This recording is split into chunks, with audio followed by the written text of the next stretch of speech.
least every month, and we feel like it's just best to do it all in one swoop. Coming in at number 10, Dawn of Isles. And as a big fan of Legend of Zelda Breath of the Wild, I just have to immediately say that this is going to conjure memories of that for you if you've played it. However, it is an MMO, which actually really works out well for it because it gives it something different. It's a little bit slow to start, starts with tutorial stuff showing you how to play the game, where to go with the game, etc. But once it gets going, this game is so fun, worth it, and it manages to embody that same kind of feel that you get from Breath of the Wild, except in an MMO. And even though it's a lot simpler in some cases, and in some cases actually a little bit more complicated, the combat is kind of a hybrid system that will remind you of a lot of different games, from the online Final Fantasies to Black Desert Online to even World of Warcraft. Honestly, this is a game that would take a very long time to fully explain, but if you like the idea of an MMO that's very much like Breath of the Wild, this is where to go for that. Dawn of Isles is out now on iOS and Android.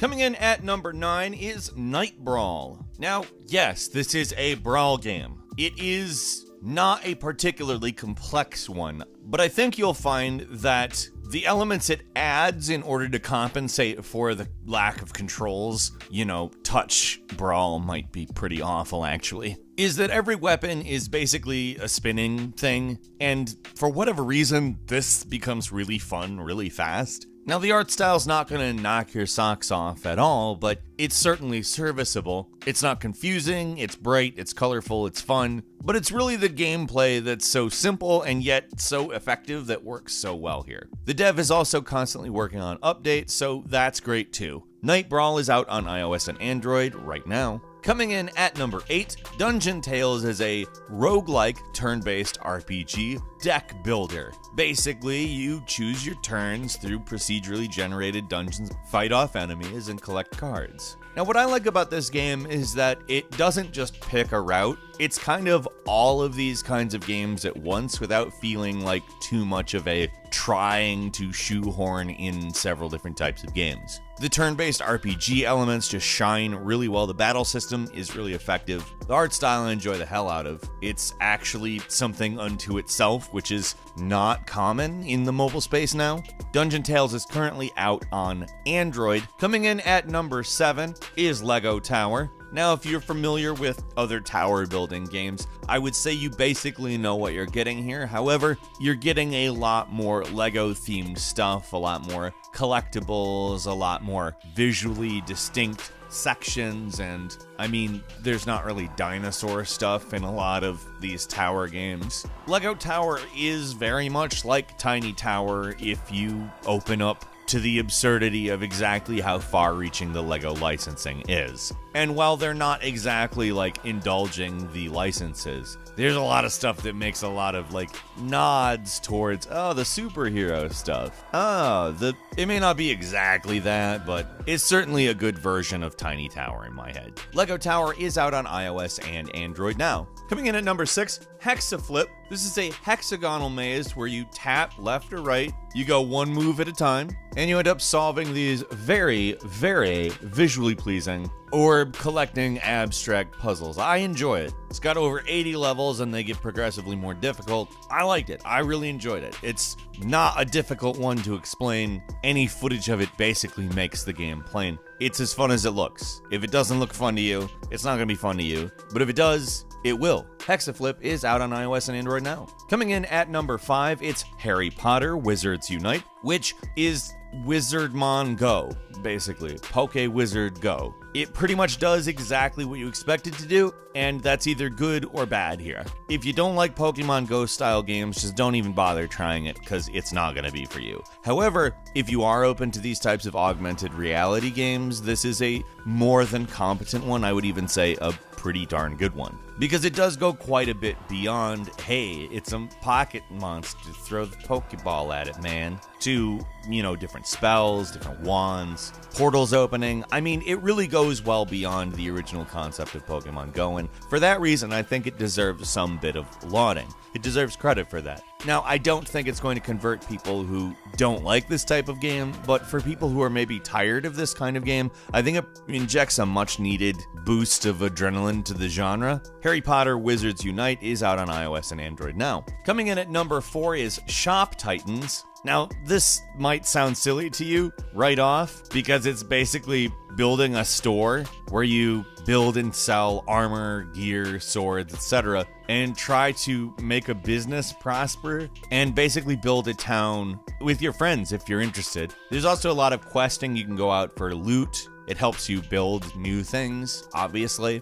I wouldn't call it a business simulator because it's, I think, maybe a little bit on the not so real side. A lot of things don't really work like real life, but I don't know that I'd consider that a bad thing. It's a fun game. It explains itself very clearly. I wasn't confused. I wasn't bored. I enjoyed it. And I feel like for people looking for this type of game, this is the one you probably want to try this month. Shop Titans is out on iOS and Android right now. Number 3, Breaking Bad Criminal Elements. A very timely game, which is a Breaking Bad base builder driven by the same type of story that you get in the actual Breaking Bad show, except for it obviously doesn't end with you dying. Or maybe it does, I don't know. I haven't beaten it yet. It basically is a good base builder, a competent one that's fun, it's not overcomplicated, it's not boring, it's not too much, with a skin over it for fans of Breaking Bad that makes it more interesting. I will say this is a game that's a little bit late. This probably would have been better received a few years ago when base builders were really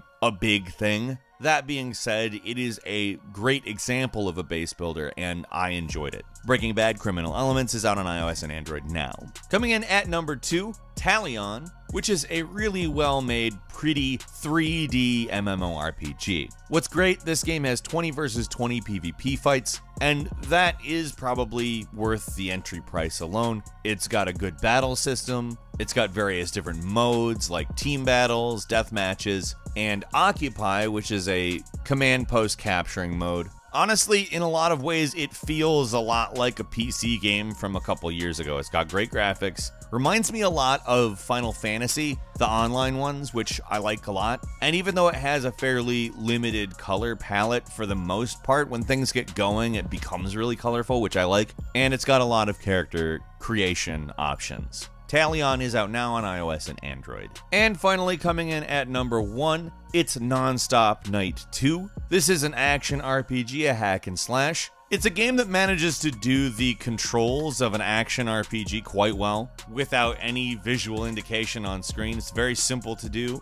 You'll find yourself intuitively not having any issue with this game control-wise. It uses a nice, simple, colorful art style that's very easy to keep track of what's going on screen, and considering exactly how simple the controls are, that's a good thing, because if you get lost, it's one of those things that might feel like the controls were inadequate, but I definitely never found that to be the case. Honestly, it's a game that moves along really well. I love the pacing of this game. It doesn't really let up on you. I don't love the guy's face. I don't know, for whatever reason his face bothers me, but not enough for me to not play the game. It may just be that grin. I don't know. It's a lot. The game itself, however, in basically every other way than his face, is really fun, and I intend to continue playing it. Nonstop Night 2 is out on iOS and Android right now. And a couple of quick bonus games for you. These are the paid games. First is Cultist Simulator, which we've covered before. It's out on Android now. It was previously only out on iOS.